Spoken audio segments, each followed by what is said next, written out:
Let's check out the letters page of Legion of Superheroes 267 from 1980.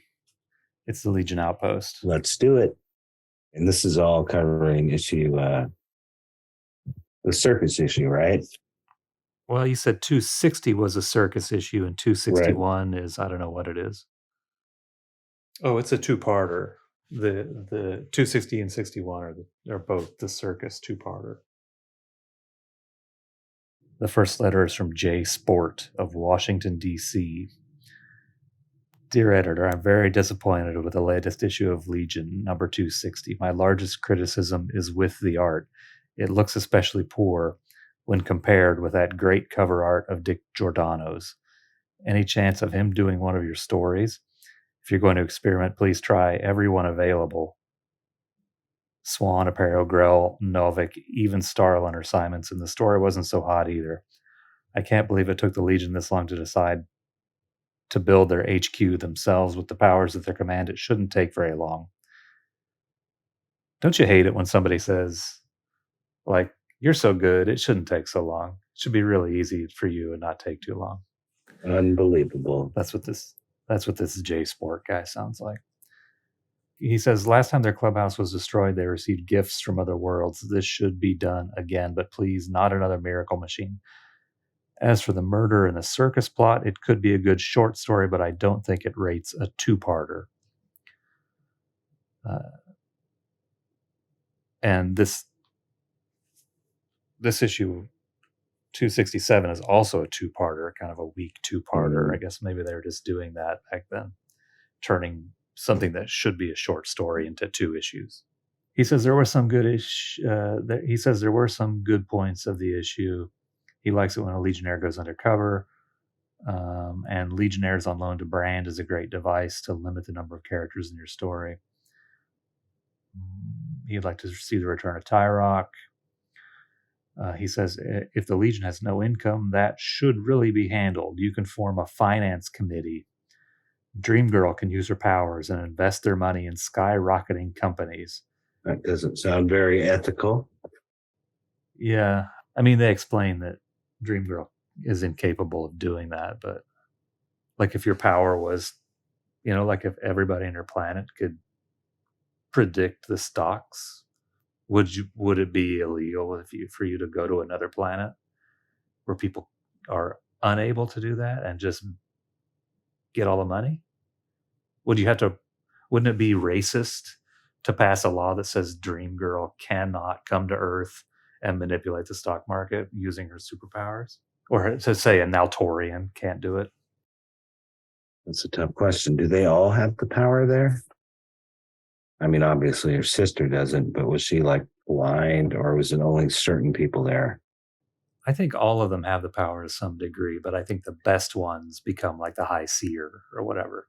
If I remember right, she couldn't, maybe I'm overthinking this, but I think they actually worked out like that she couldn't use her powers for gain, at least not on Naltor, because everyone had that power. So that being able to predict it changed the outcomes. You know what I mean? Like somehow you couldn't end up using it for your gain because everyone could see ahead as well. So you'd really be at the whim of fate. You couldn't like invest and get rich with something because everyone could plainly see that it would become valuable and they would try to invest as well. Like that kind of thing. Like you wouldn't really have any edge over anyone else. So in a way, like the power was sort of, it was hard to use it to your advantage on that world. Right. I think the editor addresses this to some degree in the response. We'll get to it in a second. Let me finish going through the letter. But he says if Dream Girl could do that, they'd be millionaires in no time. But that's just a subplot. I enjoy it when the Legion battles a supervillain group. How about bringing back some oldies but baddies such as Legion of Supervillains, Universo, the Denominators, etc. Seeing Charma again would really be great. With her control over men, she could easily have faked her death. If she teamed up with Apollo of the Devil's Dozen, there would be no stopping them. Anyhow, thanks for listening. No matter what, I will remain a faithful reader, at least until you change the name again. Whatever happened to Long Live the Legion? Was that the response? No, that was the last line of J Sport's letter. Whatever happened to Long Live the Legion? As like a sign off to your letters, I think. So 260, right? He's talking about the Circus of Crime issue. It's like a space circuit, criminal circus that they go to. Yeah, I remember the cover. It has like those ringmaster guides, Dick Giordano. Yeah. Jack C. Harris is answering the letters in this issue. He says we're keeping Giordano very, very busy on covers and quite a few special projects, and it will make it impossible for him to do a Legion story in the foreseeable future. He says, however, we're exceptionally pleased with the work of Jimmy Janes and feel that you Legion fans will be too. Are we right? He asks. Dan doesn't like Jim Janes. Clearly, this man cannot see the future like Dream Girl. So I don't think that was the ultimate fan reaction. Yeah. You're correct in believing that splitting the Legion was done so fewer were cramped into our space, but we may change that now that we have 25 pages of story and art. We'll have some backup features, but we're hoping for more full-length episodes for the Legion. How do you feel about this? Full-length stories or backup features? I like full-length stories. Well, no, I like backup features. I like this flight ring that was in this issue. It's a good backup feature. Better than the lead feature. Right. It's a tough call. Because I like the longer ones, but it seems like even when they have longer ones, they just end up splitting them into two halves and then overpacking them. They're starting to decompress by the 70s.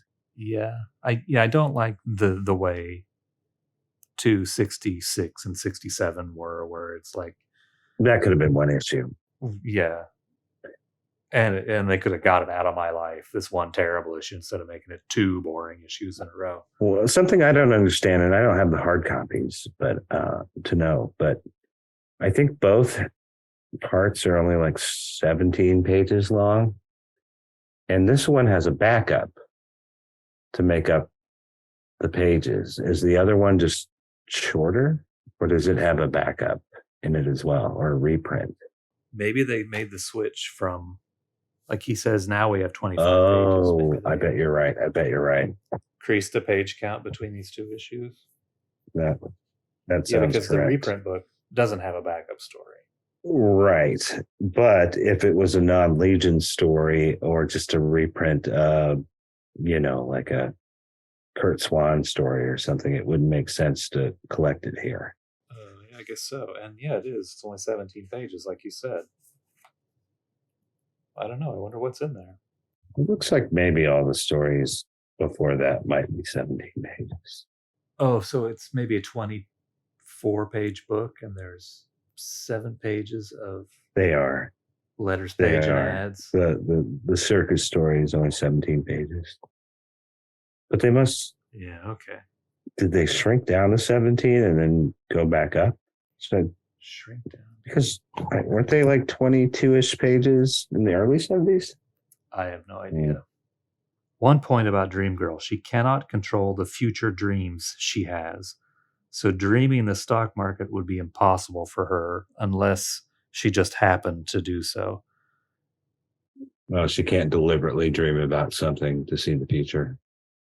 But I thought she was always working towards being able to do that. Yeah, I feel like she has done that a couple times where she's like, sorry guys, I gotta take a nap real quick. Yeah. Maybe in the 80s. Like her powers and expanded. I mean, like when you put it that way, that her powers only, like she only happens to have dreams about this and that. Like, how is she a superhero? What good does she only have dreams about supervillains? It's really weird. What a bad power, to be honest. Right. It kind of feels like every ongoing superhero-like story has some character who has dreams every now and then about something that happens in the future. It's just sort of like an intermittent random thing like that. It's not particularly unique. Yeah. Yeah, a lot of people have precognitive dreams. Now, and don't they start like her powers are more?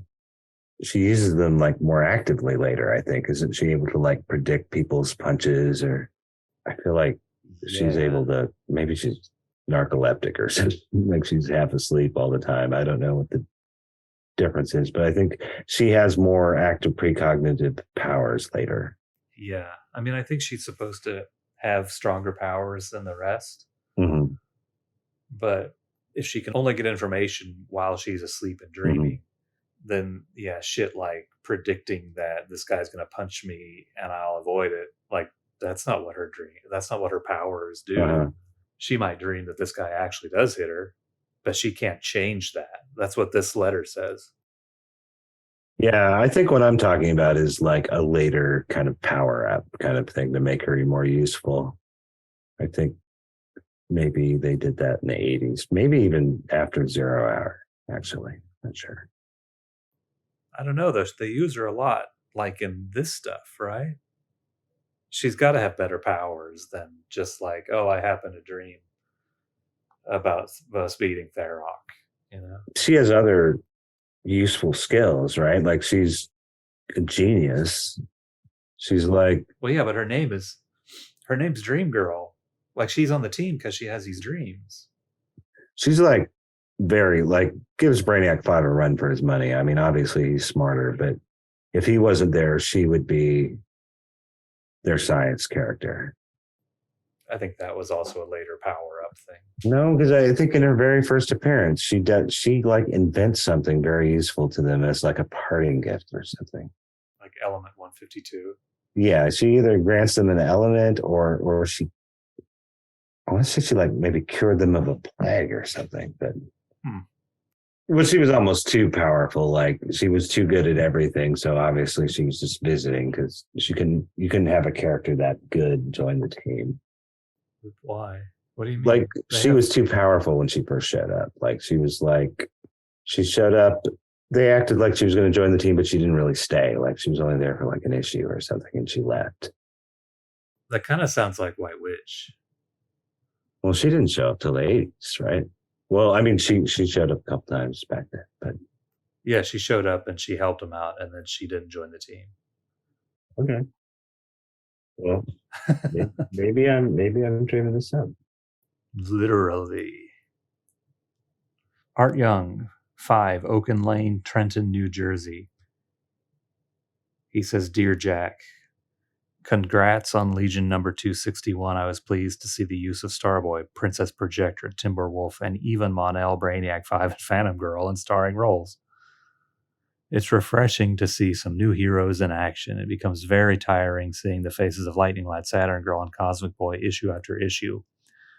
I would like to praise you, Mr. Harris, for taking this step, and hope variation continues in this mag. I'm certain that trying out other Legionnaires and lead spots will not hurt this magazine's sales, and I commend you for boldly doing so. This must be so long ago that there was a period when Starboy, Projector, Timberwolf, Mon-El, Brainiac 5, and Phantom Girl were not stars of the comic, and you didn't see them that often. Like to me, for him to make that list that those guys are the new faces that he likes to see sounds ludicrous. Like those are all the same old faces. Right. By this point, like all of the 70s, basically. Well, yeah, and these guys have all been on the team forever. Mm-hmm. These are some of the oldest Legionnaires, you know? But whatever. What year is this again? Like 81, 80? 80. Yeah. They've been pretty prominent for quite a while. Harris starts talking about, gives a little bit of insight into how they write the stories now. He says, the selection of which Legionnaires will take part in each adventure is not up to the editor alone. Writer Jerry Conway phones in. He definitely phones it in. Damn. Phones in an idea, and Legionnaires are figuratively tossed back and forth from New York to California until a workable idea is formed. We thought at one time about rotating the membership so over a year's time, all of the members would see action. However, we soon found that such a plan was very restricting on the story plots. It's very strange that the book seems to be moving in a course all its own, regardless of what plans the writer and editor are taking. With an occasional backup, we do plan to center on some of the members that we have neglected, but other than that, they seem to appear on their own power. Maybe there are forces at work here which we cannot control. Who knows? A likely story. A likely story. I think that would actually probably be a good idea, like a good constraint. Like you have to use these 6 characters for the next couple issues. Well, it might actually make for better writing, more interesting stories.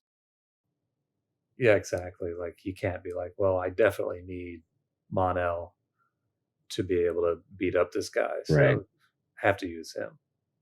Right. So I have to put him on the list. We can't have a list that doesn't include Monel. Give me a break. Right. Superboy, for I guess because he was the initial, protagonist star. Like he's in like every story. So there are so many stories with him where they have to conveniently write Monel or Ultra Boy or both of them out because it's too overweighted if you have 6 characters and 3 of them are your 3 most powerful characters. It seems like they're doing a lot of, oh, he's on vacation right now, or exploring or dropping some supplies off across the universe. Yeah, I mean, I guess they have a page limit. They have to make it kind of easy on themselves. Mm-hmm. Like, let's say you were constrained and all you had, or the only characters you could use are Dream Girl, Shrinking Violet, Brainiac 5. No, I can't use Brainiac 5. Starboy, Bouncing Boy. Oh, how's that for a team? I think you could make good stories of that. Like I think like Brainiac 5 to me is kind of like what people complain Superman is. Like he's almost too good of a get out of jail free card guy. Like he can always throw something together to save the day. And they lean on that pretty heavily in the 70s and 80s, I think. Oh, this all the way through. Well, it doesn't seem like that. Like it doesn't occur to them in the 60s or something. Like that doesn't seem to be happening every single issue like it does later. Yeah, I guess you're right about that. But pretty much every recent, well, recent, I don't know. I haven't read any of them. Yeah. Like the last 10 years worth. But like you think about like that Legion of Three Worlds thing, even, which is relatively recent. Like, oh yeah, they just have 3 Brainiac 5s that they use to fix that. Stuff like that.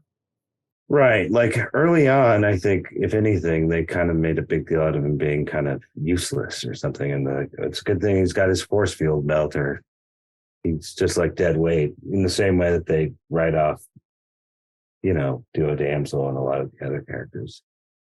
Yeah, you're right. I never really thought about that. They do. Like we were just reading some letters page a while back where, yeah, a lot of people complain about him not being a useful character when he is this smartest guy in the universe. They just kept him around to invent stuff, flight rings. Right. And then by the time I've only read a couple issues, but those most recent Levitz issues, it just seems like he's controlling all the characters, like not controlling them, but giving them all directions simultaneously, like through Bluetooth or something. And he's just he seems overpowered. Like he's just everywhere at once, leading all the members at the same time and being an asshole the whole time. You'd think they wouldn't. Like if you were on a team, you would, number one, feel bad for like putting that much responsibility on one of your teammates, and also like just not want one of your teammates to be controlling everything and solving every problem for you. Like when I'm perfectly capable, I'm top dog superhero in the universe on this very powerful team. Like I can make these decisions. I don't need one guy to do everything. Yeah, there's just seemed like a whole like I'm surrounded by idiots vibe to the whole thing. Like he's micromanaging everything, and I don't know, didn't seem very likable either. Yeah, they should kick him off the team. I definitely like when he fucks up, which he does quite a bit in some of the better issues, like in the 70s and 80s. He goes insane a couple of times. That's pretty great. Lee Canton, Tiverton, Rhode Island. Dear Jack, I enjoyed reading the letters page in number 261 just as much as I enjoyed Jerry's tale. All right, another letters page lover. Mhm. Why? Not only was Andrew McLeany's letter informative and delightful, but your editorial comments were honest, enlightening, and long overdue. I didn't realize artists and writers worked freelance, always thinking they were contractually obligated to you for a certain period of time. Now I can understand why the revolving door containing artists and writers has been turning and what an editor has to deal with in any book he or she oversees. And now maybe some readers will think twice before criticizing any team, giving them a chance to show what they really know, their capabilities and their potential. What? And now maybe some readers will think twice before criticizing any team, giving them a chance to show what they really know, their capabilities and their potential. So I guess in the letters page of 261, they reveal that these guys are freelancers and not contractors. And this writer wants fewer complaints in the letters pages about bad stories or something. I can understand why the revolving door containing artists and writers has been turning and what an editor has to deal with. This person's kind of bootlicking the editor. Or maybe it is the editor. You guys are too hard on the editor. Like, you see how hard my life is? I have to deal with these flaky artists and writers. I wonder how many times in the history of comics the editor or someone at the company put a fake letter in there. You know, it's had to have happened many times. Yeah, I'm sure. I mean, yeah, he just had this much space he needed to fill. Oh yeah, yeah. But next paragraph of this letter says the one thing I was amazed at was the amount of mail you received last month, 66. Is that an average of the amount of mail for every issue? I shouldn't be so surprised though, because this is my first Legion letter, although I've been reading the mag for quite some time. Now you'll receive one more letter every month. And because of your honesty, as opposed to some flippant editorial comments this page has had, because of your honesty about professionalism, favorable or unfavorable letters, I will thoroughly read and look at each panel and not just scan over the art or pore through the story. Maybe my letters to you will also be more effective. 66, huh? 66. That's a lot of letters, I guess. I would have. Yeah, I would have guessed more, right? Yeah, a lot more. I mean, maybe that changes by the time you and I are kids. But if I knew only 66 letters were reaching each comic, I probably would have made an effort to mail, some letters in, because that's pretty good odds, I would think. Yeah. If you were writing every month, that you'd end up in the back of the comic. Yeah, I don't know. I mean, I guess on one hand that does sound like a lot, but I don't know. They always say that like an issue of Adventure Comics had like a circulation of like 500,000 people or something. But it must be way less by 1980, right? By this point. Well, it's still newsstand, right? We haven't hit the direct market yet. I think there is direct market. At least by then, it was in both places, right? Right. There'd be a lot of people seeing it, right? Probably as many as there ever would be, I would think. I mean, that probably gets out to 100,000 people by now, or 100,000 are printed. Right. Naturally, they don't all get sold, and they don't all get read. At least half of those get pulped, probably, right? Yeah. Sent back. I don't know. It seems like maybe 100 letters would be an amount that they would get, but they only got 66 for 261. Right, but this is again not one of the higher points in Legion history. Like after Great Darkness Saga, like by that time they're probably getting more than 60. Yeah, I'm sure. Well, they just had the DC implosion, right? A little bit before this, I think. So maybe just nobody's really reading comics at this point. But this person also points out the editor's honesty about professionalism. And then it continues by saying, I agree with your comments about professionalism and the integrity of a Kurt Swan or a Jim Aparo. But there is more to their work than their ability to draw, but the patience to maintain their high standards. Maybe if more artists had this patience, they too could be regarded as highly as Kurt or Jim and several other artists like them, too numerous to mention. But what about the readers of this mag? If the artist should have the patience to stay with something, the reader should too. I've been patient for a long time now, and my patience has not gone unrewarded. Everybody involved in this mag has been steadily improving, so I see no reason why this mag can't be as exciting as it once was. Thank you for your time and comments. There's a little passive aggressive there at the end. As it once was. He's talking about how great it is, but then he's like, I'm sure it could be good again. Yeah, it used to be better. It's great now. It used to be better. Maybe it'll get that good again. But also kind of calling out fellow fans who complain about the art. And I don't know, like, not everybody can be Kurt Swan. You have to be patient and it'll be rewarded. I'm going to have to look up that letter in issue 260, maybe, about professionalism. Yeah, I kind of want to see what Jack C. Harris has to say about the fans and about their professionalism. I wonder how many of their letters are toxic and they just get thrown in the trash. You know, like we see how toxic like fandom is today on the internet, right? But I don't think that's a new phenomenon. And maybe it's worse now than it was back then.